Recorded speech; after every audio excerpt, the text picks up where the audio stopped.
nada mais, nada menos do que 10 alimentos que devem ser evitados na pré-concepção. Olá, eu sou Maria Angélica, Nutri das Mamães, a CEO da Bever Suplementos. Quero te convidar para conhecer as nossas redes sociais, tanto o @Nutri das Mamães quanto o @Bever_Suplementos. Vocês não vão se arrepender. Mas claro, se você caiu aqui nesse vídeo de paraquedas, é a primeira vez que você tem contato com a Nutri das Mamães, não se esqueça de já se inscrever nesse canal, dar um like nesse vídeo, ativa seu sininho de notificações também. Mas quem tá comigo há mais tempo sabe que o meu coração fica bem quentinho, eu preciso de um monte de comentários para que esse vídeo se torne mais relevante para o YouTube. E hoje vamos falar de algo que vocês amam e eu também, sobre quais alimentos a gente tem que estar mais atentas nesse período de pré-concepção, e a lista é muito grande, então tome nota, vem comigo, fica até o final, porque o último alimento você não vai acreditar. A primeira coisa que a gente tem que pensar, gente, sobre o aspecto dos alimentos e coisas do nosso dia a dia que interferem na nossa produção hormonal. Então a maioria dos itens que eu vou falar aqui pra vocês tem uma associação direta com ou indireta com a produção e o manejo dos nossos hormônios. Sempre lembrando que fertilidade e produção hormonal andam assim, então a gente precisa garantir que a sua produção hormonal esteja alinhada para que não apenas uma boa ovulação aconteça, mas você também tenha um bom endométrio, e isso garanta para a manutenção da gestação um bom processo aí de fornecimento de nutrientes para que essa placenta consiga funcionar certinho e o seu bebê se desenvolva com segurança. Mas pensando sobre alimentos e uma orientação bastante direta, que começando com eles, que pra mim estão no top 3 aí dos piores, são todas as coisas que tem corantes, conservantes e aditivos químicos. A gente não pode esquecer aqui, gente, nem dos suplementos. Se você está usando suplementos e você vê a cápsula deles colorida, leia a lista de ingredientes, tem corantes artificiais ou algum tipo de corante ou um nome muito complicado, geralmente eles são os últimos ingredientes da sua lista ali, esquece isso. Cancela esse produto. Esse produto aí tá, apesar de ter uma boa proposta, tá prejudicando a tua produção hormonal, que não é o que a gente quer. Mas falando de suplementos, a gente às vezes pensa assim, é uma, duas cápsulas no dia. Balinha fine, biscoito recheado, salgadinho de pacote, alimentos de temperinhos prontos. Não preciso nem dizer, né, gente? Todos esses itens e todos aqueles outros que a gente encontra em prateleiras e mais prateleiras de supermercado são extremamente prejudiciais, exatamente porque eles têm essa oferta de uma quantidade muito grande de corantes, aditivos, edulcorantes que não fazem bem porque prejudicam a nossa produção hormonal diretamente. As meninas com SOP, detalhe, a gente tem que evitar isso ainda mais e mais e mais, porque o nosso fígado tem uma dificuldade maior em eliminar toxinas, então a gente tem que ter uma alimentação limpa. O segundo aspecto dessa lista, e pra mim ele deveria nem ser considerado um alimento, ele deveria estar na lista ali das drogas lícitas, é o açúcar. Açúcar vicia, todo mundo sabe disso. Açúcar gera um prazer momentâneo e que faz com que a gente tenha que fazer uma retomada da presença disso, assim como a gente tem com as drogas. O que a gente tem que entender aqui? Que além dessa questão prejudicial, porque é um alimento que gera vício, nós temos que buscar alimentos que não prejudicam o nosso corpo. Então eu tenho algo que eu quero comer, que eu como com frequência porque eu preciso de um prazer rápido, mas ao mesmo tempo ele tem várias vias que prejudicam a fertilidade. A primeira coisa é alterar sua microbiota intestinal. Microbiota intestinal alterada, gente, isso vai impactar diretamente na sua imunidade, isso vai impactar na tua microbiota vaginal, isso vai prejudicar a receptividade endometrial, com certeza. Mas também prejudica toda a abordagem de absorção de nutrientes. A gente já tem um prejuízo aí, inclusive para a função neurocomportamental, porque o nosso intestino é o nosso segundo cérebro. Então, se eu tenho bactérias que povoam o seu intestino ruins, com certeza o seu cérebro está prejudicado também. Mas ainda sobre o açúcar, claro, ele gera resistência à insulina. Se eu tenho um alto consumo de açúcar, fato que eu vou ter um metabolismo de carboidrato alterado, eu vou ter uma glicemia alterada, uma hemoglobina glicada alterada, que são exames laboratoriais, e isso para a fertilidade são exatamente opostos. Então, açúcar e fertilidade, inimigos mortais. Nem preciso dizer aqui, né? Bebida alcoólica. Mas infelizmente tem muita gente que quer continuar bebendo e tentando engravidar. Mas pior ainda, tem gente que engravida bebendo. Depois, os filhos dessas pessoas vão colher os frutos disso. E às vezes até a própria mãe, que a gente sabe que o nosso filho a gente ama, o filho é a coisa mais importante pra gente, e infelizmente esse consumo de álcool gera um prejuízo direto pra fertilidade. Primeiro porque sobrecarrega o fígado, que é um dos órgãos que para mim também é extremamente importante para o processo de produção hormonal, e eu preciso desse fígado limpo na pré-concepção para ele potencializar a eliminação de toxinas. Então, álcool não combina com fertilidade, gestação e amamentação. O quarto item, também conhecido por aqui, é o café.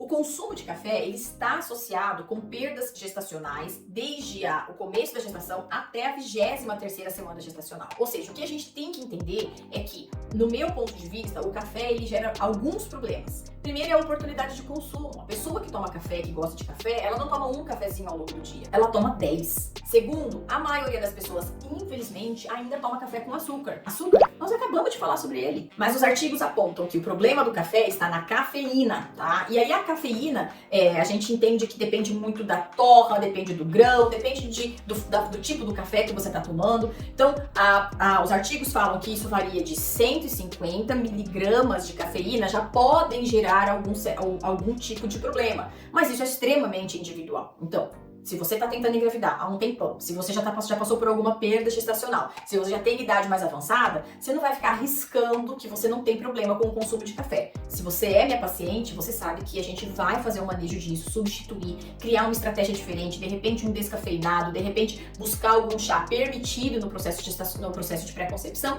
para ocupar o espaço dessa cafeína, desse café com cafeína. E aí a gente sabe que a gente pode avançar. Mas se você tem desejo de engravidar, já se prepara, porque na gestação não tem dose segura de café. Não pra mim. Nosso próximo item é extremamente polêmico, tá? E eu vou falar sobre isso com um pouco mais de cuidado, porque eu quero falar com vocês sobre os chás. Infelizmente, nós não temos muita segurança na indicação de chás durante o processo de pré-concepção e gestação. Na verdade, eu posso utilizar o chás de maneira organizada com o seu ciclo menstrual, mas isso tem que estar muito bem alinhado. Sabem por quê?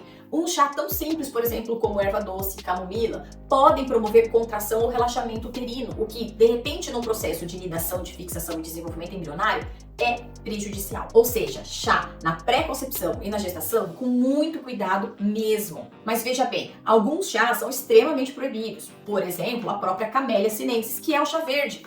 Maravilhoso como antioxidante, eu sei. Se você conhece o seu ciclo impecavelmente, ou se você pretende começar a engravidar dentro de 3, 5 ou 6 meses e quer melhorar a sua reserva ovariana, o chá verde é um aliado maravilhoso, bom, bonito, barato e fácil de ser implementado. Mas, se você já está nas tentativas, eu realmente não gosto do chá verde porque eu tenho preocupação de você engravidar sem saber e tá consumindo esse chá verde que pode ser prejudicial aí para a manutenção dessa gestação. Mas de uma maneira geral, por segurança, é mais interessante a gente ficar apenas nos chás que são benéficos para o processo. Como, por exemplo, a gente tem aqui o chá de gengibre, o chá de hortelã e os chazinhos de frutas, que daí eu não vejo nenhuma complicação. O próximo item dessa lista enorme são as bebidas energéticas. Então, infelizmente, a gente sabe que tem muita gente que precisa, que sente a necessidade de ter essas bebidas como uma forma de dar um pouco mais de energia. Mas, gente, de verdade, ali não tem nada que beneficie a gestação, a pré-concepção e a fertilidade. Então, essas aí, não vou nem perder meu tempo aqui. Não pode mesmo, ponto final.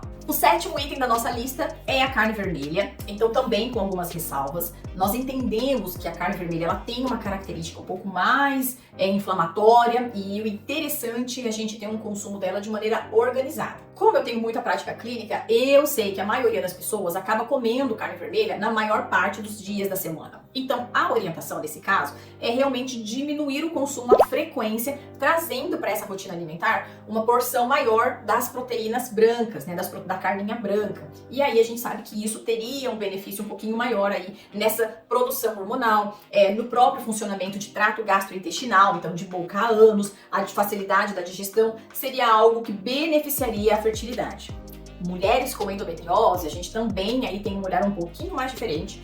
Normalmente a proposta é um consumo bem menor. Se a paciente conseguir ficar sem, é extremamente interessante, mas um consumo ali de 3, 4 vezes por mês seria o máximo que eu entendo como interessante para a fertilidade no caso de mulheres com endometriose. O oitavo item dessa lista, vocês vão me matar. Escreve aí no comentário, porque eu sei que vocês vão ficar muito bravos. Peixes grandes. Porque eu acabei de falar que carne vermelha não é interessante, então vamos pra carne branca. Mas o peixe grande também é um problema. Ai, gente, é difícil. Eu sei, porque eu vivo esse mundo de vocês. E eu também sou uma pessoa e como. Então eu entendo que às vezes a gente fazer a escolha alimentar mais adequada não é uma coisa tão simples como parece. Mas vejam só, peixes muito grandes, como a gente tem aqui o salmão, o atum, que são peixes grandes mesmo, esses peixes que os pescadores que gostam de mostrar, né, aqueles peixões. Quanto maior for o peixe, mais contaminado ele tá.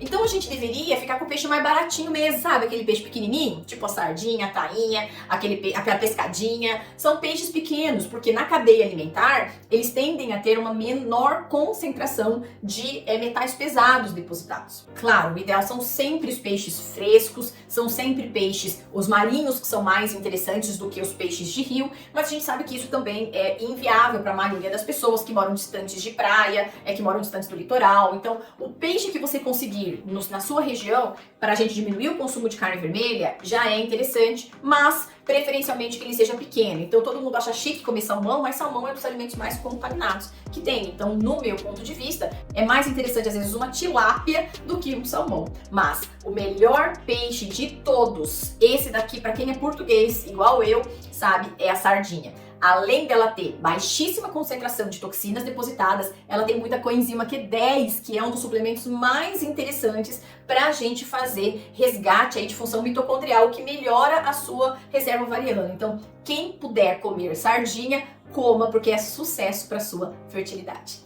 O 9º item da nossa lista é a gordura saturada. Então, toda aquela gordura que fica dura em temperatura ambiente é uma gordura que vai ter uma dificuldade maior de circulação no nosso corpo. Se existe algo que precisa ser fluido no corpo de uma mulher que deseja engravidar, é o seu sangue. E sim, se você tem um alto consumo de gordura saturada, fato que o seu sangue também não vai ser um sangue bem fluido, o que vai prejudicar a chegada de irrigação lá no seu endométrio, vai prejudicar, de repente, o fornecimento de nutrientes para esse bebezinho e, claro, até para a própria reserva ovariana. Então, a gente tem que ter um cuidado um pouco maior com o consumo de gorduras saturadas. E nesse combo de gorduras saturadas, a gente tem tudo que é fritura, por mais que você goste delas, tudo que é fritura é extremamente ruim, pensando nesse cenário de fluidez sanguínea e melhora da tua fertilidade, mas também a própria gordura da carne vermelha, a carne de porco, tem muita gordura saturada, que é aquela banha, né, que fica dura em temperatura ambiente. Então a gente sabe que aquele tipo de gordura não é uma gordura interessante. Pasme você, o óleo de coco também é uma gordura que tem bastante gordura saturada, mas o óleo de coco, por ser vegetal, ele tem outras vias de atuação que a gente até acha interessante,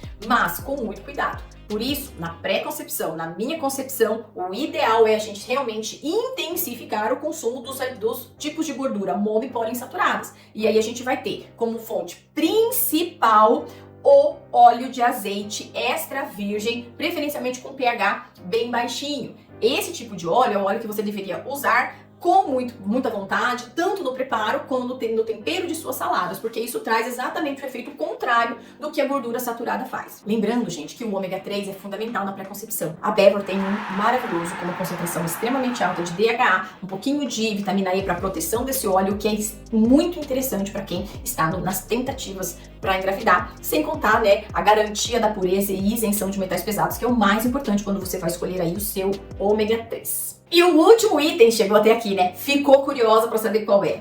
O último item dessa lista é todo e qualquer alimento que traga para você, na sua individualidade, alguma reação alérgica. Ou nem alérgica, aquilo que você come fica mal. Eu tenho paciente que come abacaxi e fica mal, sente que fica estranha. Não coma abacaxi. Mas normalmente a gente tem alguns alimentos que são grandes vilões nesse padrão alimentar dos dias de hoje e que a gente tem que ter um olhar um pouco mais cauteloso a respeito dele, tá? O primeiro, normalmente, são as proteínas de difícil digestibilidade, como a beta-lactoglobulina, caseína e gliadina, proteínas presentes no leite de vaca, no trigo, são proteínas que geram dentro do nosso organismo uma dificuldade na digestibilidade, o que já vai prejudicar todo o resto que a gente já vem falando por aqui, né? Desde funcionamento intestinal, microbiota intestinal, o que impacta na microbiota vaginal, o que impacta na tua imunidade, na receptividade endometrial e assim sucessivamente. Então essas proteínas, além de prejudicarem tudo isso, e no meu ponto de vista realmente são alimentos complexos pra gente, nós temos que entender também a oportunidade de consumo, porque as pessoas tendem a colocar esses alimentos